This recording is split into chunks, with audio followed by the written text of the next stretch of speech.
Pasar itu merupakan tempat bertemunya permintaan atau demand dan juga penawaran ataupun supply yang kemudian membentuk harga. Pasar ini tuh memiliki dua jenis. Yang pertama itu adalah pasar persaingan sempurna dan pasar persaingan tidak sempurna. Namun, pada kesempatan kali ini, kita akan lebih terfokus pada pasar persaingan sempurna. Pasar persaingan sempurna itu tuh memiliki beberapa karakteristik. Karakteristik yang pertama itu adalah price taker. Dalam pasar ini, terdapat banyak sekali penjual dan juga pembeli, sehingga kontribusi masing-masing itu tuh sangat kecil terhadap pasar. Akibatnya, tidak ada pihak yang dapat menentukan harga itu sendiri. Karakteristik yang kedua itu adalah produknya itu tuh bersifat homogen.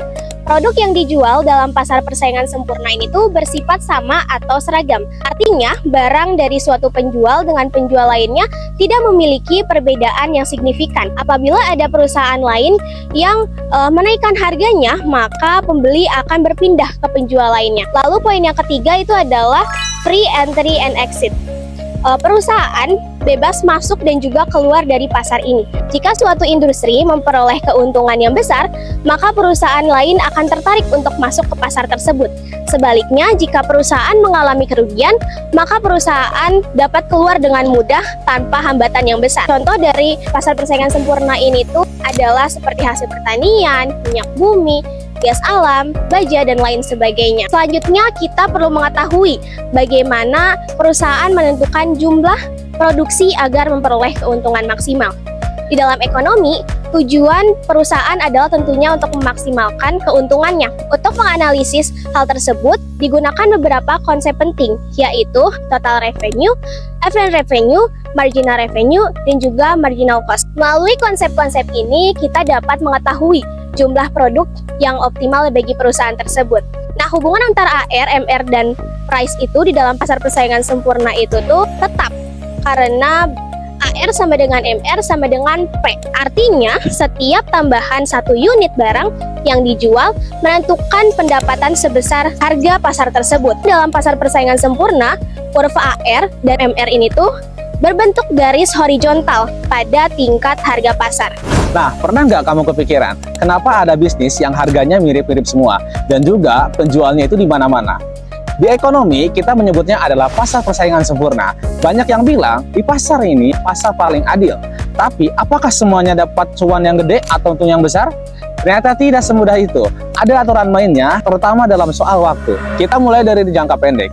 Di fase ini, jumlah pemain di pasar belum berubah. Perusahaan belum bisa bebas keluar masuk gitu aja. Nah, di sini kamu bakal ketemu 3 kemungkinan kondisi. Yang pertama, ada laba supernormal atau TR lebih besar daripada TC.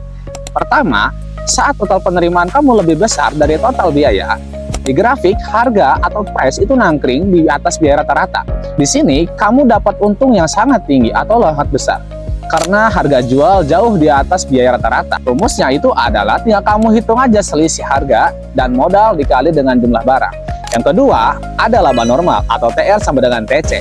Saat penerimaan kamu pas banget sama dengan total biaya, produksinya tetap di titik MC sama dengan MR sama dengan P. Tapi di sini harga nempel sama biaya rata-rata atau P sama dengan AC. Maknanya apa? Kamu nggak rugi, tapi nggak juga untung. Nah, semua biaya sudah tertutup, termasuk juga biaya implisit. Kamu tetap bertahan karena operasional aman, walaupun nggak ada cuan yang sama sekali atau nggak ada untung yang sangat besar. Nah, yang ketiga, rugi. Saat total biaya ternyata lebih besar dari penerimaan, di grafik P lebih kecil daripada AC. Artinya, harga nggak cukup buat nutup biaya rata produksinya saja. Kamu itu rugi, tapi dalam jangka pendek, kamu biasanya masih bisa bertahan selama harganya masih mampu menutup biaya sebagian variabel. Lalu, bagaimana dengan jangka panjang? Di sini, aturannya berbeda. Perusahaan bebas banget buat masuk ataupun keluar pasar. Di sini, sistem mulai bekerja secara otomatis. Nah, kalau ada laba besar, pemain baru bakal berbondong-bondong masuk. Sebaliknya, kalau terjadi rugi, perusahaan bakal memilih untuk keluar. Hasilnya apa? Pasar bakal nyampe ke titik keseimbangan di mana hanya ada laba normal. Grafiknya itu bakal menunjukkan P sama dengan MR sama dengan MC dan P sama dengan AC. Harga sama dengan biaya rata-rata. Nggak ada lagi yang masuk, nggak ada lagi yang keluar. Jadi kesimpulannya, di pasar persaingan sempurna, dalam jangka pendek, kamu memang bisa ngalamin laba supernormal, laba normal, ataupun laba rugi. Tapi dalam jangka panjang, karena ada kebebasan untuk keluar masuk, kondisi akhirnya cuman bakal ngasilin laba normal. Menarik kan? Jadi, kamu tipe yang mau bertahan di pasar kaya gimana? Dalam dunia ekonomi, pasar persaingan sempurna merupakan suatu bentuk pasar yang ideal di mana terdapat banyak penjual dan pembeli, sehingga tidak ada satu pihak pun yang dapat mempengaruhi harga. Beberapa penelitian telah mengkaji kelebihan dan kekurangan dari pasar ini, memberikan wawasan yang berharga mengenai bagaimana pasar berfungsi. Yang pertama, kita bahas tentang kelebihan pasar persaingan sempurna terlebih dahulu. Salah satu keunggulan utama dari pasar persaingan sempurna adalah efisiensi alokasi sumber daya. Menurut Ziegler tahun 1957 dalam artikelnya Perfect Competition Historically Contemplated, pasar ini memungkinkan alokasi sumber daya yang optimal. Setiap perusahaan berusaha untuk memproduksi barang pada titik di mana biaya marginal sama dengan harga sehingga sumber daya yang digunakan secara efisien. Selanjutnya kita bahas tentang kekurangan pasar persaingan sempurna. Namun, pasar persaingan sempurna tidak tanpa kekurangan. Salah satu masalah utama adalah keuntungan yang rendah bagi perusahaan.